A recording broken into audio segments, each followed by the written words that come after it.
What is up, everybody? This is Recap Rewind. I'm JLag. And I'm NB. And this episode is recapping and reviewing The Chilling Adventures of Sabrina, Season 4, Episode 2, and it's called Chapter 30, The Uninvited.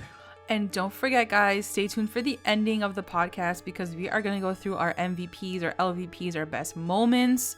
So be sure to stick around for that. And don't forget, always comment underneath the video or tweet us, Instagram us, your best moments of the episode and what you guys are thinking. So stick around for that. And as always, to our continuing listeners and our brand new ones, thank you for joining us. Like NB mentioned, don't forget to like, comment, and subscribe to the channel. Let's get into the episode. Yes. Yes. Okay, second episode. What did you think? I thought it was good. I thought it was a good lead up. The episode ended off with like a really fun cliffhanger, so I'm excited to talk about that with you. But yeah, I think that we're getting what we expected from, I think, the first episode, kind of alluding to the fact that there was 8 of these Eldritch terrors. So each episode is going to probably cover one of them. And it's just going to like kind of go through all of them. So yeah, what did you think about it? Again, I liked it. I think you're right. I think each episode's going to cover off each one. So I'm interested to see what that all means. I'm interested to see what Sabrina gets herself into because the episode ended off really, really good. So yeah, let's get into this one and talk about it. And so it starts off right off the top with a little girl and a woman eating dinner. I first thought it was like a flashback of like Zelda with her mom or something for some reason. But it wasn't. It was just like a regular girl and woman eating dinner. And then they get a knock at the door and then the girl's like, "Ooh, mommy, it smells like trash in here." And the mom's like, "Okay, well, I'll figure it out after dinner. Like, just eat your dinner." So she goes to the door, and because there's a knock on the door, she opens it up, and it's like this homeless-looking man with a sign that says, "I need food. I need, like I'm cold. Was there hungry." a sign? I didn't even notice the sign. Yeah, he was like holding a sign that says like I'm cold, I'm hungry, like I need something because he couldn't speak. Yeah. And she's like disgusted. She's like, absolutely. She's like, what? I just made dinner. Get the fuck out of my house. You smell it? Yeah. Well, you ain't gonna have it. Like she was so mean about it. She's like, I have a child. Please get the fuck out of here. Yeah. So she doesn't invite him in. She's like, sorry. She turns him away. And as soon as she's about to walk back to the kitchen, she gets stopped in the hallway and he rips her heart out. And she's like, no. And then she dies. Like, and dead. Then, like DEAD, he eats her heart. He starts like chewing on her heart. And then the girl, you can hear the girl being like, "What did you do to my mommy?" And then he starts to walk toward the girl, assuming that this girl is going to also get murdered by this fucking guy. Yeah. Because it just cuts at that point. And I'm just like, so holy dark. Shit. Like, geez. So dark. What a way to start an episode. I was like, I never like when kids are involved in murders. Like, it really disturbs me. It was just a very disturbing introduction to this episode. Yes. Like, I don't think we've ever experienced that kind of level of darkness. And like, level of darkness. Yeah. Like, it was like crazy. I was like, thought that was a little bit much. Yeah. But anyway, then it cuts to... Like, guys, we're just episode 2 right now. Like, he's listening to this shit. Like, why are you fucking murdering children in the second episode? So then it cuts to the cafe, and Sabrina, and she's on her date with Carl from high school, from Baxter High, and she's talking about the movie and she's talking about how much she loved the Alien marathon that she talked about last episode. And she was like, yeah, it was so good. What did you think? And he was like, actually, I thought it was kind of boring. Are you going to eat your pickle? So clearly he's a dud. Yeah. So there's that. And she's like over it. But he does this thing that cute, though. I'm not going to lie. He was kind of cute. I was like, all right, but I kind of already knew that was going to go anywhere. He didn't even fucking ask this girl out on a date in the first place. He didn't even like go up to her. So anyway, he walks her home, all the way home. And right before he goes in for the kiss, she like turns her face, which is like such an awkward moment. And he like makes out with her cheek. Like he doesn't even just like take the hint. Yeah. He's not like, oh, she doesn't want to kiss me. He's like, he's like all over her face.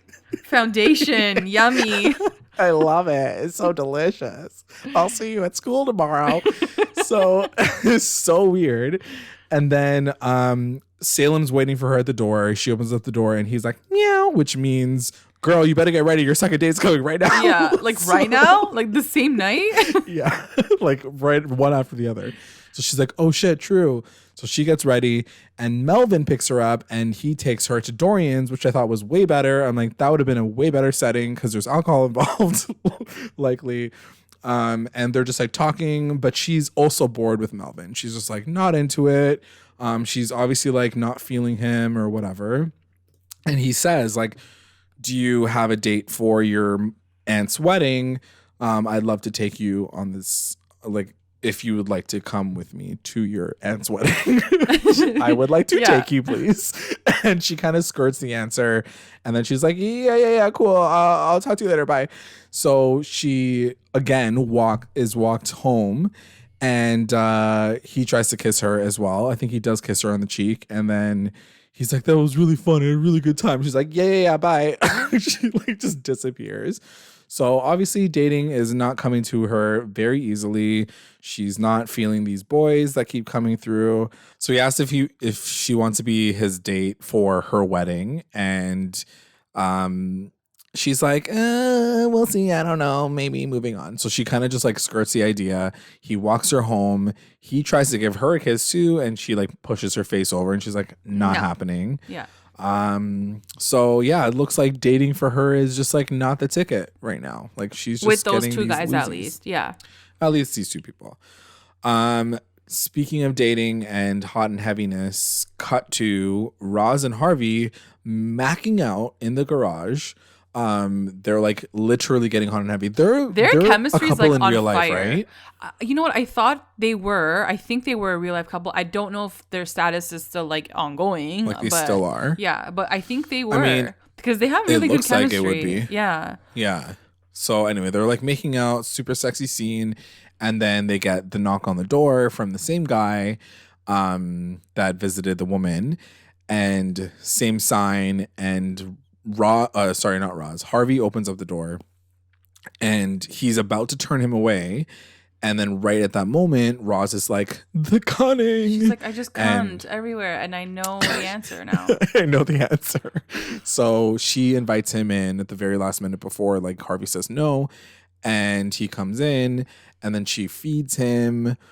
And they're like, whatever, they give him soup and they're sitting on the couch. And then she tries to figure out what's going on by touching him. So she touches him and she gets like these flashes of like, you know, like stock footage, like some of the stuff that they were using. I was like, this looks like so like low quality considering that you guys are a big budget show. Yeah. But anyway, so she gets these visions. And then right at that moment, he kind of is like, okay, I'm going to go now. Bye. He doesn't say anything, but he just leaves.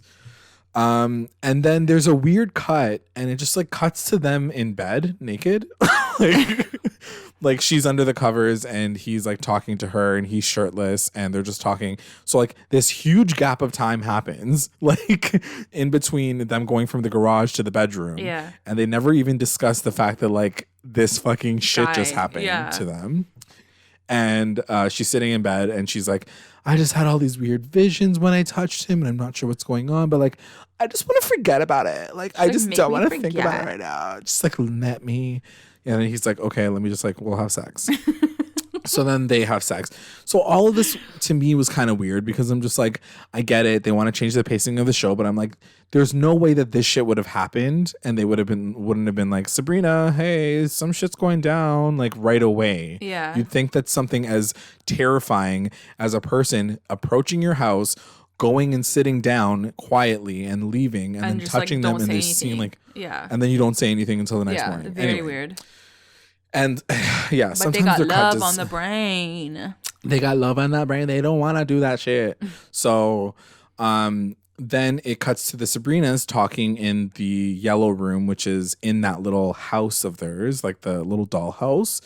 And they're catching up and, you know, regular Sabrina's talking about her shitty dates. And then Hell Sabrina's like, yeah, like me and Caliban are like getting it going, AKA we're going to get married tomorrow. Like she's I was like what? Basically, we are just as confused as regular Sabrina because she like pops this thing right in front of her faces and is like, I'm getting married like this week sometime soon.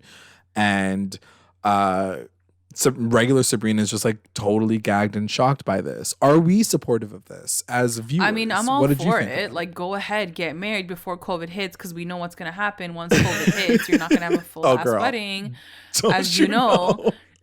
Yeah. Don't we know? Yeah. So I'm all supportive for that. I just don't get like why they're getting married. Like, why? Like, weren't they just like hating each other like last season? So like, why are they getting married? Yeah. Like, is she pregnant?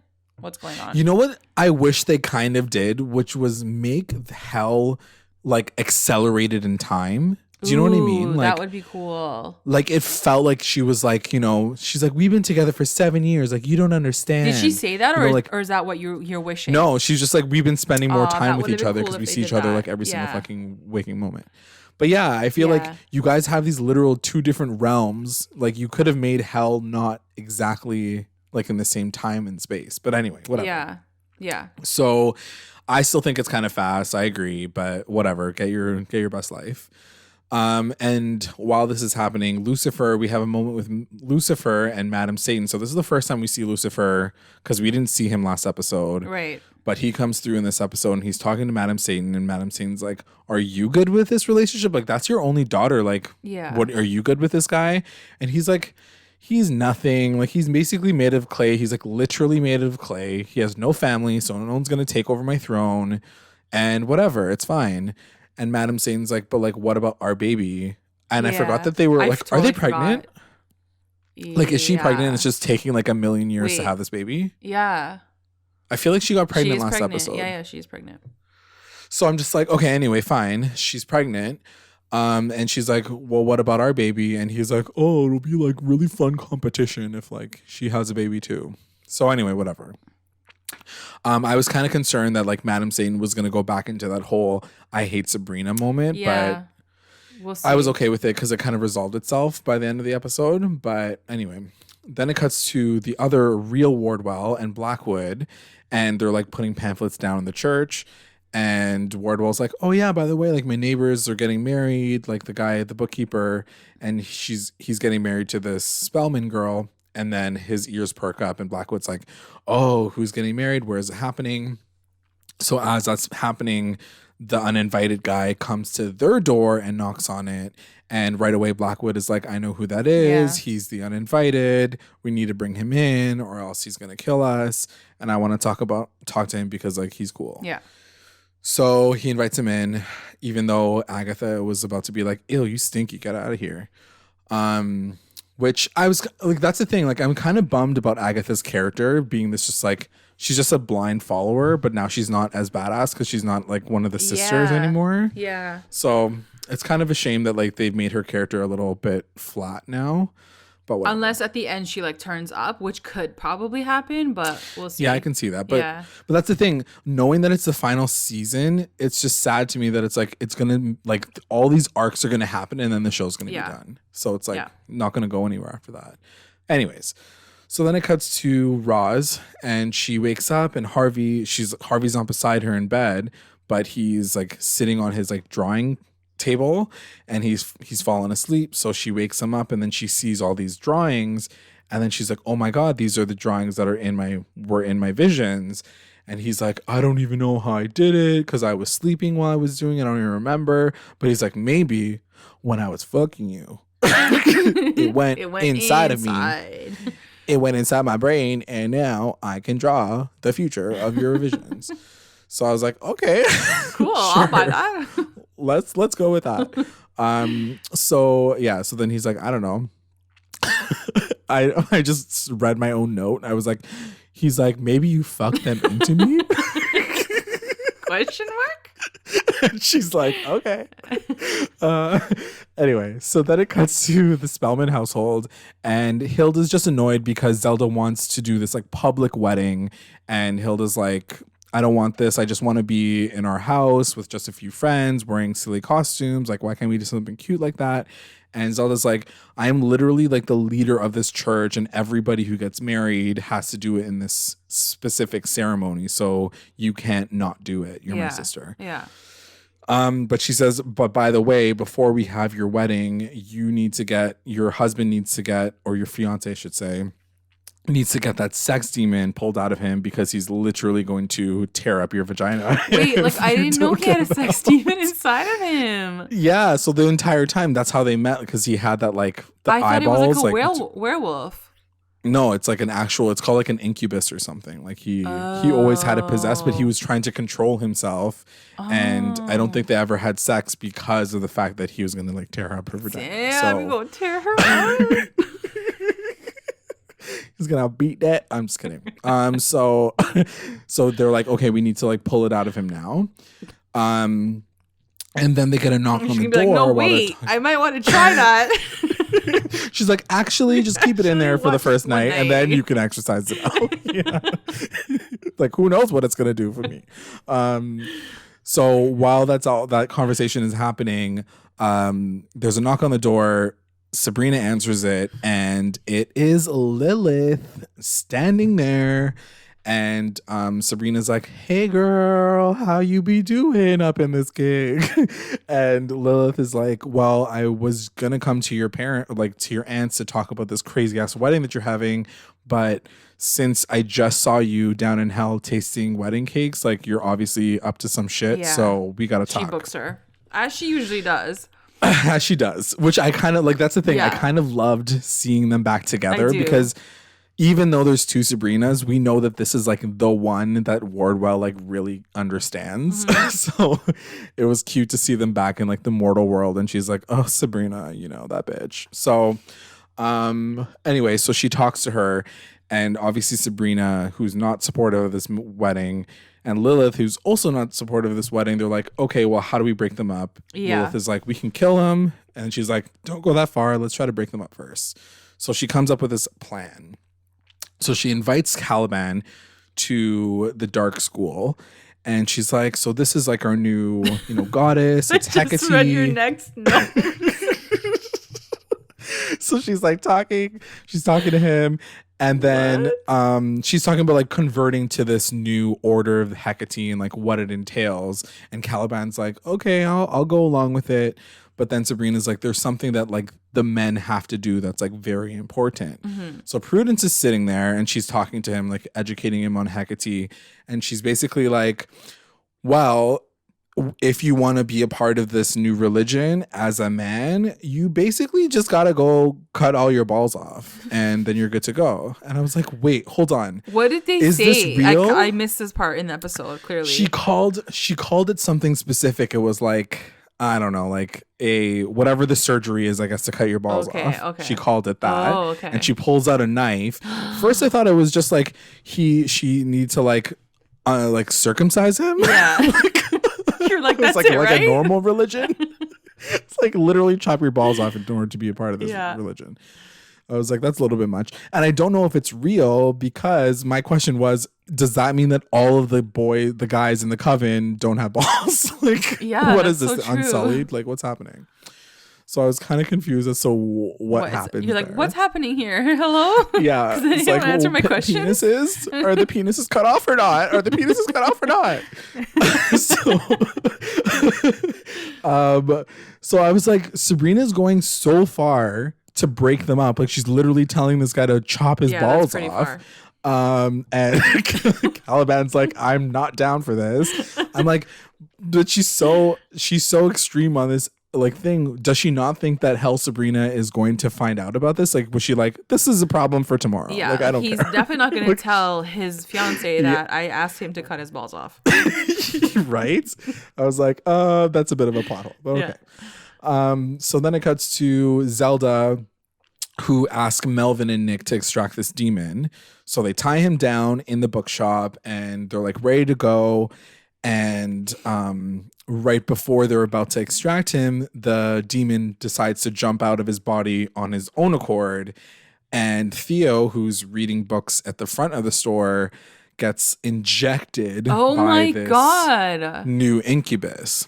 Oh, so now Theo is up in this gig and he's feeling himself. He's like, work, work, work. Now I'm feeling sexy. Now I'm horny. Now I want to fuck my man. So can I just make a quick comment? Like, and I don't want to be offensive or anything, seriously, but like sometimes I forget that Theo became a guy because I feel like the character became more feminine, and not just because she's like with a guy, or he's with a guy. I just feel like the actress that plays Theo, like she's acting all like girly, and like she like bats her eyelashes sometimes and like flicks her head, and like, you know, like she acts more girly than she did like in the first 2 seasons. So I literally forget that like Theo's supposed to be a guy now. Yeah. I never noticed that. I feel like her to be a guy. I feel like they're more androgynous. Like they're kind of playing with that whole idea of gender, which I think is kind of cool. Yeah. So you're not really supposed to. I did wonder, because they put so much focus on this sex demon controlling men and jumping into men's bodies. Yeah. I really thought it was interesting that they jumped into Theo's body, because I was like, that's like a statement. That's like, this is the character, and it is, but they identify as male, and he's a horny guy now, you know? Right. Which I thought was kind of cool, because you would never expect that to happen to a trans character ever. Like, they never get those storylines, like that they become like this masculine butchy, I'm gonna go around fucking people. Right. So I thought that was a cool way to introduce it, and not forget about the fact that Theo's a guy now. You know what I mean? Like, it was like almost like an underscore of this is what's happening with this character. So yeah, I get that. Yeah. So anyway, moving on to Roz and Harvey, and they're sitting on this like secret, obviously, about this thing, because they didn't even talk to Sabrina about it. Sabrina's like, hey guys, how's it going? And they're like, oh yeah, by the way, this homeless guy came over to our house yesterday, and I got this bad feeling. I touched him and I got these visions. Like, they go and do this like word vomit on her, like in the middle of the day, when really they should have probably talked to her like from time. So anyway, she's like, okay, I don't know what to do, but maybe I can talk to Ambrose and see what he knows about it. So while that's happening, Ambrose is now in the basement looking at new bodies, and he finds that these 3 bodies have something in common. All 3 of their hearts were ripped out of their chest while they were still alive. So he's like, I wonder what the situation is. Let me take their eyeballs and literally like develop their eyeballs as like photos and see who's the last person that they saw. Right. So he develops all of them, and it's the same guy all 3 times. Yeah. So they were all murdered by the same person, and he's still trying to figure it out.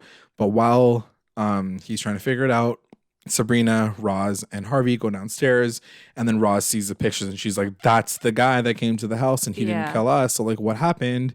So she cuns into the dead body.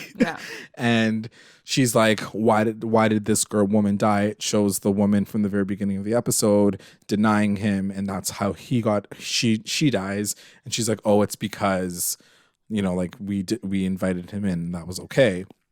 I'm like, and just a really quick note. I do love the fact that like they finally got there, but like the audience got there like from 25 minutes ago. Yeah. So it's kind of annoying that it takes them this long to be like, oh, and this connection and this connection and this connection and this, like, we don't need to hear it. Especially because they have the tools to like get there. They have the resources to get there. Yeah, exactly. I'm just like, or we just don't need to see it on screen. You guys figured it out. We already figured it out. We're good to go. So while this is all happening, again, just like I said last episode, Ambrose is like, what is this one? I don't know. Is it the dirty one? Is it the evil one? I'm like, you know that there's 8 of them. Yeah. Like I don't understand your lack of knowledge on this shit, because he knows it's another eldritch terror, but he doesn't know like which one it is. And I'm just like, okay. He looks at the drawings that Harvey has, and he's like, oh, you drew 8? That's exactly the amount of people that we're going to be waiting for. We'll look at your drawings for the next time somebody comes through. So I was like, okay, cool. They have like fucking cue cards to know like what's going to happen next. So then Ambrose goes to school and tells Zelda like, yo, there's this crazy shit about to happen. The Uninvited is like running amok in Greendale. We need to cancel the wedding. And she also just found out that the incubus is running rampant around Greendale as well. So she's like highly stressed. And she's like, you know what? I'm still going to have this wedding. I don't care what you say about the world ending. This wedding is way more important. Yeah. I was like, this is also a storyline that has to do with COVID. Literally every wedding that was supposed to take place in 2020. Legit. They're like, I'm doing this anyway. I don't care. Yeah. So she moves ahead with the wedding.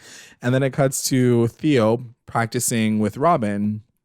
And he's like playing the drums and whatever. But then he like quickly gets horned up and then like jumps over to Robin and starts to like get all sexy with him. So I was like, okay, they're just, I guess he's like really horny now. And then it cuts to Blackwood and he's trying to talk to the uninvited because he's now still in the church, but he's not speaking. And then Wardwell's like, let me try. I'll try because I'm a teacher. So she tries it out. And she realizes by like opening up his mouth that he doesn't have a tongue. Mm-hmm. So that's why he can't talk. So Blackwood's like, oh, that's easy. I'll get a tongue from this person. So Agatha goes and grabs tongue and Wardwell's like freaking the fuck out. So yeah, like I don't get it. Like Wardwell at this point is like just blindly following him like because she thinks he's like born again Christian, or like does she know that he's like the church of like the dead people? I mean, that's the thing. Like, he's starting to get into like the dark magic shit. Yeah. Like, he knows about this guy and like the end of the world and like the fact that Blackwood is all about it. So I'm kind of confused as to why she's so allied toward him, outside of the fact that, you know, like basically his advice to her was the reason why why she was saved last episode. You know what I mean? Like, it's such a random allegiance to have. Yeah, for sure. So I wish they got into that more earlier, just to be like, why is she so loyal to him? Like at this point, right? Because I thought I missed she literally something. went from like, she like literally went from a devout Catholic. Yeah, to she's like, when is Bible study? And now she's like, oh, let's cut someone's tongue out and like here's more tongues. And I was like, wait, and what? she's like good with it. Yeah. I mean, she was shocked, but at the same time, she like didn't run out the door like scared. Yeah. And at the same time, I'm like, you hate Sabrina for like being a witch, but like this guy's literally like ripping people's tongues out and like stitching them to demons. So like, I don't know what's going on with you right now. So anyway, it cuts back to Caliban and it's a really fun, quick scene, but he's like, hey girl, I thought about what you told me earlier. And Sabrina's very confused. And she's like, what do you mean? And Caliban's like, I did it for you. And he like hands her a box and it's like two like clay balls. God, it's like a dick in a box. It's like balls in a box. It's balls in a box, but they're like huge. Like I missed this whole scene. I don't remember even seeing this. I clearly was on my phone during this moment. or you like fully just like blacked out of this moment. I don't remember this because I was like, these balls are huge. I was like, what the fuck is going on? Literally look like fucking tennis balls. Anyway, so he cuts off his balls. Sabrina's like very confused as to what's happening. And so she goes to visit regular Sabrina. She's like, hey girl, I know what you done did. You tried to like split up me and my fiance, but it's okay because you be lonely and here's an invite to my wedding. So she's just like, it's fine. I know you're lonely, but we're still getting married and here's a wedding invite. And then she gives her the house that they hang out in. And she's like, here's something bored for your day. And that's kind of it. She basically says like, you'll be okay. Like you'll find your happiness eventually. Once you put his balls back together, you'll find your happiness. Yeah. Once he does that, you'll be good. So then Blackwood is still trying to talk to the uninvited, like Prudence and Wardwell are gone. Not Prudence, Agatha.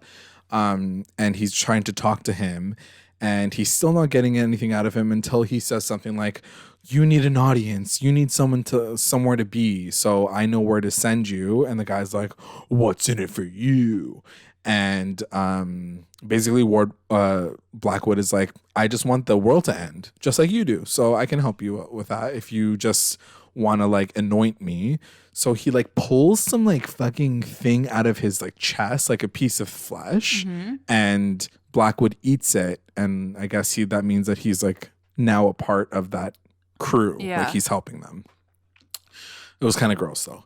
Then it cuts to Sabrina. It's like the day of the wedding, and Sabrina is talking to Hilda because Hilda's like legit about to get married. She has like her dress on and everything, and Sabrina's like, I'm so happy for you. Then she just starts fucking crying in front of her, and I was just like, girl, get yourself together. It's your aunt's wedding. It's not your day. It's not your day. Show, but it's not your day. Like, she's fucking been waiting 200 fucking years for this moment. And she like almost Hilda's became a spider last year. Like, fucking let the woman have her day.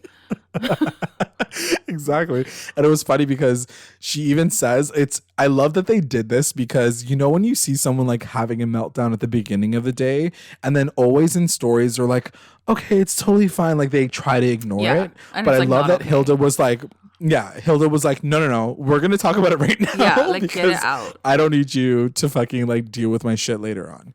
But she still has to, which was so annoying. But anyway, so she's talking to her and she's trying to be like, listen, I had to wait basically 200 years to find this guy, but like when you find that right person, like it's totally worth it. Just remember that like it's not going to be forever, and you'll find that person eventually. Yeah. And Sabrina's plus, like, yeah, you're I guess, but I'm still so gonna like calm the ruin your fuck day. down. Yeah, she's like, you literally have like 1,000,000 years to go, so chill. Yeah. Anyway, so then it cuts to Blackwood, and he's now like cleaning the Uninvited. Like he cut his hair, he put him in a bath. He looks all like normal now. And then they have a suit for him. And what they're planning to do is go to this wedding, and then when he gets rejected, he can go and like run amok and kill everybody at the wedding. So whatever, they're setting that shit up. And then while this is happening, it cuts to Ambrose telling everybody, including Dorian and like everyone who's going to be manning a door, like, if you see this person from this picture that I took from somebody's eyeball, then you need to let them in, because if you don't, then he'll kill everybody. But then at the same time, did Nick not Zelda's get the memo? I don't get it. No, so this is what, and they're really smart about it, because I was trying to figure out why they couldn't just be like, yeah, everybody's allowed to come in. But because the incubus, this demon incubus, is running amok as well, they don't want this like sex demon to come in and ruin the wedding either. Right. So Zelda goes and says, you can only let this guy in, but if you see anybody else, it could be the sex demon. So make sure they don't come in, because then they're going to try to run around and fuck everybody. So like basically that's what happens. So Nick and Sabrina, they're on door duty, and they're like, taking the invites, giving out the pamphlets, whatever. And they have like this very awkward conversation moment, which I don't know how I felt about this. Do you remember this moment where they're talking to each other? What did you think about this fact? It was very awkward. And I do feel like Nick still likes her. Like, definitely, like, he's still in love with her. It's just like, whatever. He's obviously just like doing it with prudence right now. But this is the thing. I felt like he was really treating her not so nice. He was kind of like being like, yeah, you only like those like angry, damaged kids, and like you blah blah blah. Like he kind of like went in on her for no reason. I think everything is just so amplified now. Like they just want you to like feel her feels. Because then cut to she gets shit faced. So like like everything is like they're trying to make you feel like you would get shit faced too. Yeah, fair enough. So anyway, so right in that moment, the uninvited guy comes with his haircut and whatever, and they don't recognize him. So they reject him because he's not answering any of their questions. He doesn't have an invite, so they're assuming that maybe it's a sex demon. The thing that kind of like annoys me now that I'm even talking it out with you is, if he wasn't the sex or like if it wasn't the uninvited, then it was clearly the sex demon, which Nick had to exorcise anyway. So why couldn't Nick just exorcise him at that point in time? Right, like now you know who it is, so pull him aside and then do that. Exactly. Instead, he's like, no, you're not allowed to come in because you're not either of them, those things. And then he just dips. So obviously we're like, okay, some shit's about to go down. So then it cuts right to the reception. And I was kind of shocked when I first watched it, because I was like, did they just fast forward through Hilda's fucking wedding? Like, what the fuck? Yeah, like she doesn't even she doesn't get a moment. But then we realize why, because it happens at the very end of the episode. But anyway, so it cuts to the reception, and Sabrina's sitting at the table with like all those witches, like Griselda or whatever that witch was named from last season. And she's like, yo, I got gin up in this gig. Like, you want to get lit with me? And it's kind of funny because this actor kind of reminds me of like Kate McKinnon. So I'm out here watching it, looking like it's Kate McKinnon, like Yeah. being like, "Hey, you want a drink, Sabrina?" Yeah. So she's legit like feeding her this flask of endless gin, and she has like 75 shots of this gin. So clearly she gets like super, super drunk before she has to do this toast. Yeah. So Sabrina has like one of the most embarrassing moments of the entire episode. She goes and does this toast, but she's pretty drunk. But I'm going to put a little pin on that and say that, like I said, Kieran Shipka, you be cool, whatever. But like, you cannot play a fake drunk person. Yeah. For if it like saved your life. It. Like, was not buying it for 5 seconds. It just looked like Kieran Shipka playing a drunk person playing Sabrina. Yeah. Like, I just was kind of unimpressed, not gonna lie. Like, I know how to play. I'm not even a professional actor, and I think I can pull off being a drunk person way better than she could. I was just like, she was like so eloquent, but then also like everybody's supposed to assume like she's drunk. So I was like, you're not doing it right. It was just, anyway. I think it's just one of those moments where like, and we've talked about this too, sometimes the show like bites off too much and like there's too much happening. And I did feel like they could have just focused on the wedding for like a second, but there's this whole thing happening where you're just waiting for that thing to happen. It's true. So, like, I know what you mean. You're not really enjoying any of it. You're kind of just like, hey, when is shit gonna hit the fan? Like, let's just get to that point. Right. You know? Yeah. Exactly. So basically, she starts doing the speech and she talks about love. She doesn't say anything terribly embarrassing. I thought she was gonna say something really bad. Yeah, it wasn't that bad. It could have been much worse.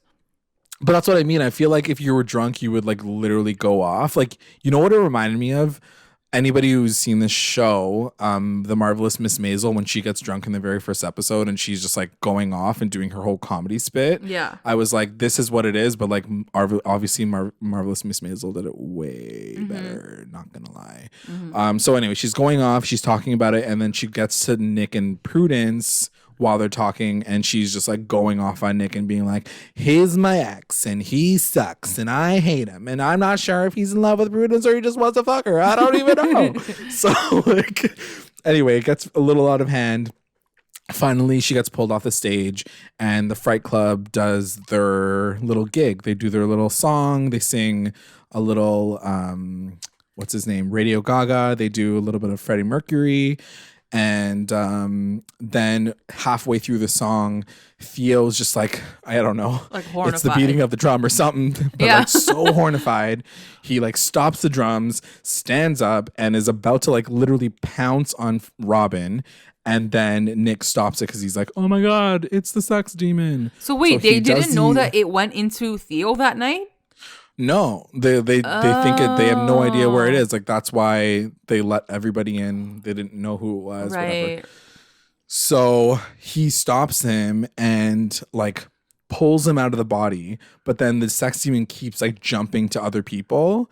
And this part I was kind of annoyed by because I was like, they did it like 4 times. Like, first it goes into like Harvey, then it goes into this person, then it goes into this person, and then it finally ends up in the Uninvited. And he like. Yeah, but like they don't sit with it long enough for it to be like funny or scary. So I'm just like, you're just doing it for the sake of doing it. Like, why did he have to say the spell 7 times in a row just for it to jump around the room and then finally end up in the Uninvited? I guess that was supposed to be the gag moment that like it kept getting sucked into people. And then when it gets to the Uninvited, he like absorbs it because he's so strong. So he absorbs it. And I guess the sex demon is now like gone because... So there goes that storyline. Like, ate it. Like, that's what I mean. Like, they spent so much time talking about Dr. Cerberus having the sex demon. Like, Theo has like 5 seconds with it, and then next thing you know, like, it's literally gone. So I was like, okay, cool. And this is when Dorian steps in, and he's like, yo, this is my place. You stinky, and you don't look good. So like, get out of here. And right in that moment, he pulls out his heart and starts eating it. The uninvited guy like takes him and kills him, which I was like, Dorian is out here. He already knows what he's not supposed to do. Like he was there at the meeting, and suddenly he's like, get out of my way. Yeah. Anyway, so he dies. Is he like dead? Which I was kind of shocked by. I guess he's dead. Like off the show, like, dead. I guess he's off the show dead, which was that's what I mean. It was so unfortunate that he died that way because I was like, what a stupid way to go. I think someone questions that. They're like, oh, like, but can't he come back through like so? And then they're like, no, like he's like literally like he's gone. I was like, oh, okay. He's immortal, but he's not like impenetrable. It's like the way he died. It's like it killed him, basically. Yeah. Like his heart is bleeding in the picture. Like it's that bad. Yeah. Oh, yeah. The painting. Yeah. So he's like legit dead. So anyway, the Uninvited is like, let's have a toast. And he's like, I'm going to tell you the story about why I like hate my life. And I was like, who had the worst speech? Really? Was it the Seriously? Uninvited or was it Sabrina? Yeah. Like that was the competition. It was like, I feel like Sabrina still won that one. But anyway, yeah, the Uninvited basically says that like when the world was created, he was shunned by like everybody and he felt lonely all his life. So now he like seeks vengeance on people who don't invite him to parties, basically. Yeah, so he has like severe FOMO and that's what makes him kill everyone, basically. It's like FOMO gone wrong. Yeah. So next time you have someone who really wants to go to a party, just let him come. Yeah. Yeah, because they'll eat your heart. And then Nick obviously has his like hero moment. He like rips his shirt off. He's like, my shirt is off. You with need my to shirt kill off. me. Why? He can do it with your shirt on. Don't worry. You don't have to take your shirt off for that. But I wanted him to take his shirt off, so it worked out. He's for me. He's such an eye roll character though for me right now. Like he's such an eye roll character, you know. But at the same time, he's eye candy. Oh, for sure. So I'm into it. Yeah. So anyway, and it's funny that you say that he was such an eye roll character because literally Sabrina's like, get the fuck out of Yeah, like she's like, not right now. Like, don't volunteer as tribute right now. Like, go away. Yeah, we don't need you right now. So she kind of steps in and she's like, hey, I know that you'd be sad. You already killed one person. Why don't you come to this party that's happening in hell? They'll like allow you to come because you'll be my guest. I'm allowed to bring a guest. And then she takes him down. And then right when she takes him down, Lilith sees her with him and she's like, ooh, hi. Is this your new she's boyfriend? Like, questionable +1, girl. Yeah. She's like, I know how Sabrina has Caliban, but like, really, girl, you had to bring this bitch to this wedding. So she's like, okay, you wait here. I'll be right back. She goes and talks to Hell Sabrina. Hell Sabrina's like, why the fuck did you bring a monster to my fucking wedding?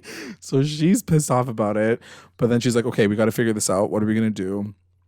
And then while they're trying to figure everything out, Lucifer comes in and he's like, yo, I knew something was up. What the hell did you do now? And they have to explain that they split into two, blah, blah, blah, blah, blah. And so he's like pissed off. I thought it was kind of cute because it's like the first time that you see like a dad and daughter moment. Yeah, for sure. Which was adorable. And like Lucifer is now like not as threatening as he used to be. So I'm just like, okay, we need more of that for sure. Yeah. And they're like, okay, well, why don't we figure out a way to trap him? So they come up with this idea because they're both the same person, whatever. So during the wedding, Sabrina goes up to the top, like hell Sabrina goes up to the top. She's about to marry Caliban. She's about to like kiss him. And while that's happening, regular Sabrina's talking to the uninvited guy. And she's like, you know what? I want to get married too. Let's get married. You want to get married to me? He's like, wait, He's what? like, okay. He's like, that's not where my character was going with this episode. He's like, but I'm so lonely. I'll say yes now. So he says yes. And then she stops the wedding so then they can both get married at the same time, which was very awkward to watch. Very awkward. I feel like someone just like started writing this episode and then they were like, guys, how do we end this? Like, what do we do? Like, yeah, they're like, let's get crazy. And then they let's went to a wedding in real life and they were like, hey, this is how it's going to go down. Okay, got it. We're going to do a double wedding. Yeah. Exactly. So they do this double wedding and the entire time, so even when she was like in the crowd, I was like, is no one going to question the fact that there's two Sabrinas? Like now she's just like out here like showing her whole self. Exposed, yeah. But anyway, she's fully exposed. So so Caliban and Hell Sabrina, they kiss and they like tie the knot. And then she has to kiss like the dirty uninvited guy. Anyway, they kiss and he's so happy. He's like actually the happiest person. And I kind of feel bad for him because like she fully tricks him at the very end of it all. So everybody leaves. They all go to the reception and she gets him to hang back. And she's like, you know what? Let's just get to our honeymoon. So he's like so excited. He's like living for this moment. She's like, let's go home. So they like walk through this door. He gets into this place. And obviously it's like that, like the house. It's like the home. And She locks him in there, and like I said, I just felt bad for this guy because he like just wanted a friend. Like this guy, poor guy, really just wanted wanted a a friend. clearly. Yeah, he wanted a wife. He wanted someone to hang out with, and instead, she fully betrays him, and she doesn't even apologize, and then she just like. But leaves like, him in why his did she house. have to go to the wedding to like get him? Like, couldn't I guess she had to like play into the whole like lie. Like, and, could she not just make trap him feel like after like Hilda's wedding? But I guess she had to like lure him into the house and then like use their binding powers because once she leaves the dollhouse, it shows like Lucifer and everybody like circling around, like using their powers to keep him in the house. So got it. I guess they put some sort of spell on it so he's there. And then the final thing that happens in hell is Lucifer's like, okay, well, now that that's over, you can never come back to hell. Yeah. So say goodbye to your twin sister. You are never allowed here again. If you do come back, then I will kill you. So, yeah, that's kind of how that part ends. Do you think this is the last time we're going to see them together? No, definitely not. Okay. So this is just like a moment that they get to have. They get to have their final hug. Yeah. And it was a little emotional. She's like, find your happiness, which I really loved. And, you know, she was like hoping for the best for both of them. So that moment happens. And then Hilda and everybody else from the wedding come back right on time. And they see Sabrina like, oh my God, thank God you're not dead. And they're like, okay, well, now that everybody's here and our wedding was a shit show, like now I really want to do, now we can like do what I've wanted to do this entire day. And they do their vows together at home in the living room, just like Hilda wanted, with their costumes on and everything. Yeah. It was really cute. Like even Mambo Marie was wearing like those Mexican like skeleton people faces. It was super cute. And they do their vows, they exchange their vows, and like even Zelda was like really cute. She was like, just kiss each other, you're making me cry. But anyway, so that's that moment. And then it ends off with a scene with Blackwood basically saying that he can now see the future. You can see the next person coming, and it's some tentacle bitch that's going to come through called the Weird. So it's setting us up for the next episode. Yeah. And the final scene, which is a pretty big scene, it shows Sabrina in her room, and she's like depressed about everything. And she's like, well, I guess I'm alone still, but how Sabrina told me to find my happiness. So I thought she was gonna make something else, if you know what I mean. She was gonna like, you know, she's gonna turn that candle into something else that she can do. Yeah. And then she like actually like went ahead and did something else. I was like, okay. Yeah. So it has like this candle has Harvey and Nick's name on it. So obviously she's like, I don't know, maybe she's gonna like make a version with this candle. I don't know. So clearly she's going to like try to find a way to bring the best of both worlds into one person. So we shall see how that turns out. Very excited about next episode. So that's the way that it ends. Good episode. It's obviously leading to something bigger. It's got the adventure, the fun, the story. It was a good episode. My question is also like, is Blackwood recognizing that so far like he's 0-2? Like, does he get that? Because I mean, I guess he's like, okay, he's like, oh shit. He's got 2, but he's like, the tentacle porn is going to be the thing that kills everybody. Got it. So he's like excited about it. Yeah, he's lit. So I have a few questions though for you. Yeah. First question is, why do you like? I think we talked about it earlier too, but why do you think what is Wardwell's point? Yeah, I have no idea. That's a good question. Like I was asking that the whole time this episode, especially because she's so in it, and I'm just like, why is she still here though? Like, is she in love with him? Maybe like she's infatuated with him, and kind of like how cult leaders like are, you know, like pull people in and shit. Maybe it's something like that. We just haven't seen a scene where she explains that to anyone. So you're like, I agree with you. I think they just need to kind of like explain that a little bit more. Yeah. And my second question is, and I'd love for anybody to give me some knowledge on this if you guys are listening to this and know the answer, but I was way too lazy to like check back and figure out if this was just a plot hole or if we're actually right. But were the kids of Blackwell not living in that house that she ends up putting the demon into. Yeah, because they were locked up in there, weren't they? Yeah. I thought that was the last time we see them. That like Ambrose and Prudence put them in the house because like they're basically damaged kids and like they've had like such a shitty life. And like they were never gonna grow or something like that. Or like they're gonna grow but like separately from everyone else. Yeah, that's what I thought happened to them. So I'm like, where are they? Are they in the house? Are they not in the house? Are they in another room of the house that he can't get into? Because I'm like, that's so mean. That back? Like, did he find them?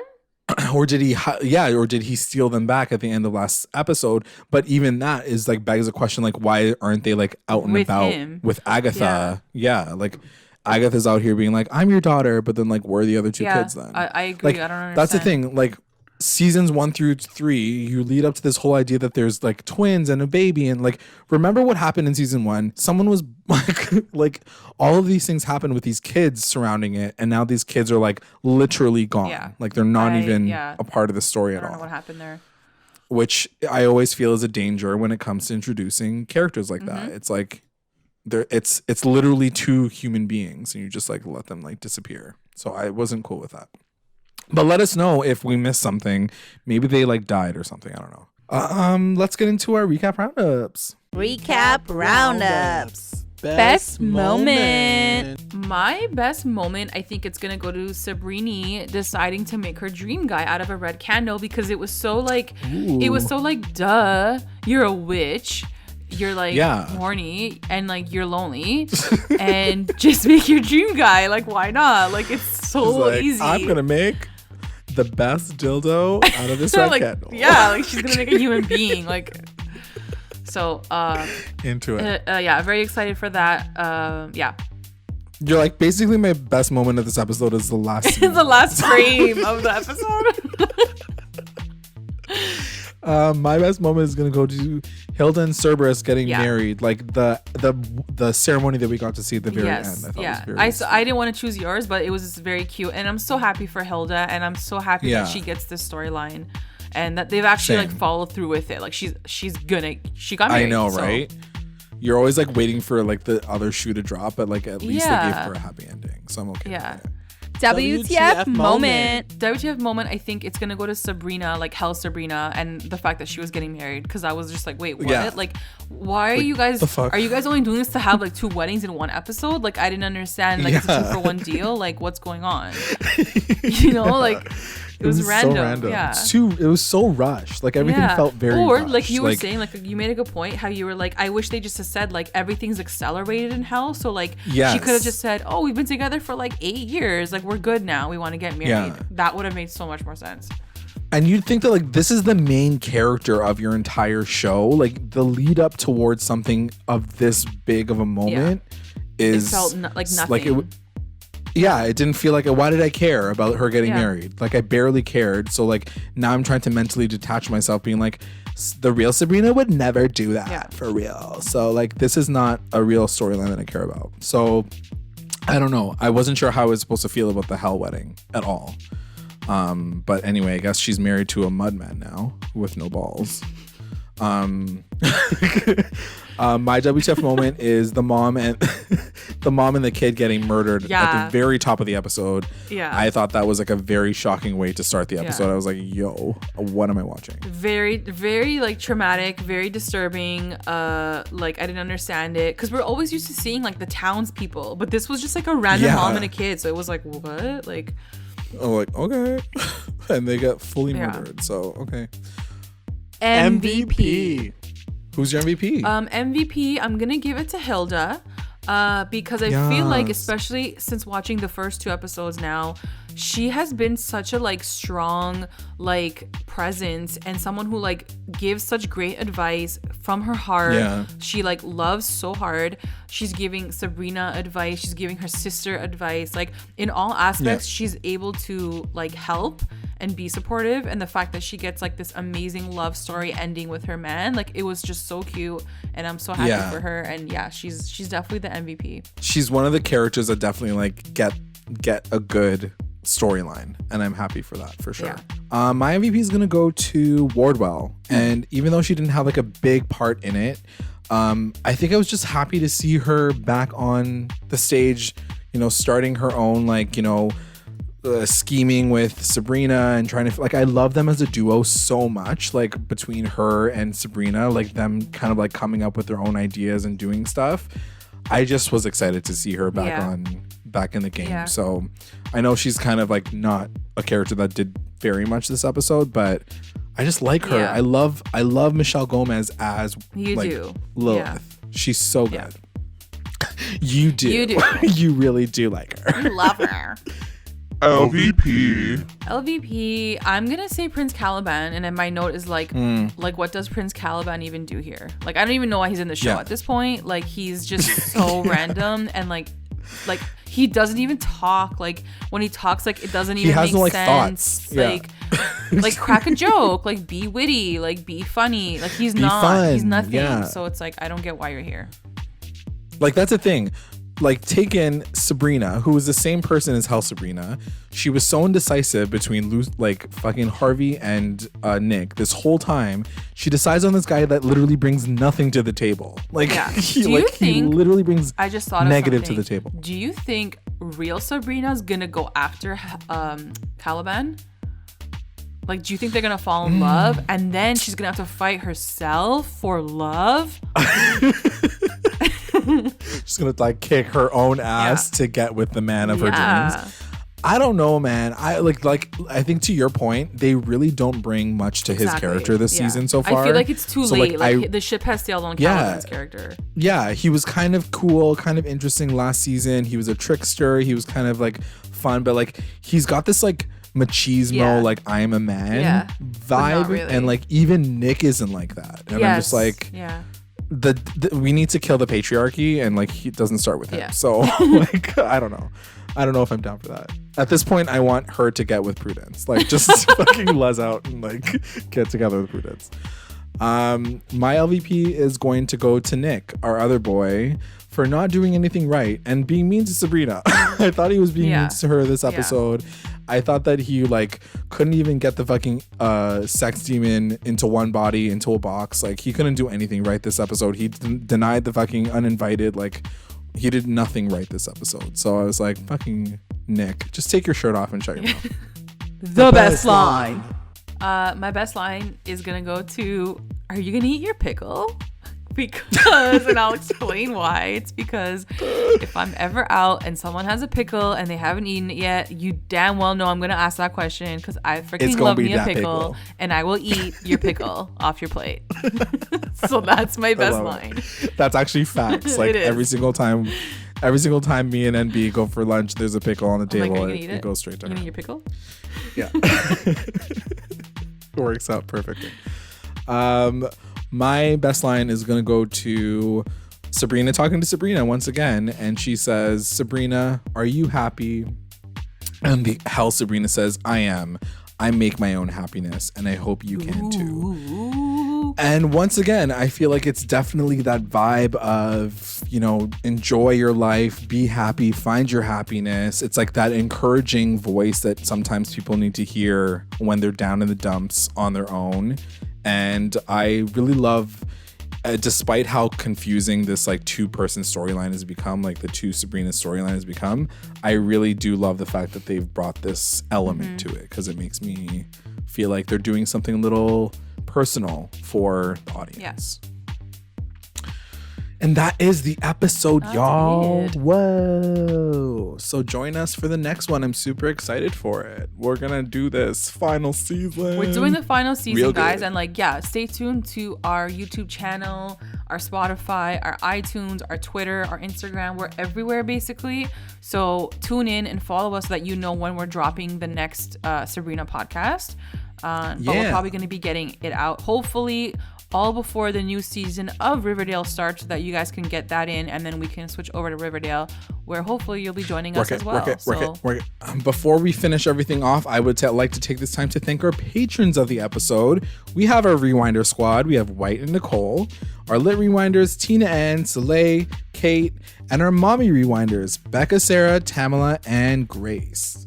And if you would like to join our Patreon family, check us out at patreon.com/recap_rewind. If you join, you get access to all things Recap Rewind, exclusive content, and updates. And make sure you guys are checking us out on all of our socials, Instagram, Twitter, YouTube, Facebook. You can also find us on our Google Podcasts, Spotify, and iTunes. Like, subscribe, follow, review, and comment to stay engaged with us at Recap Rewind. Thanks for listening. Bye. Bye.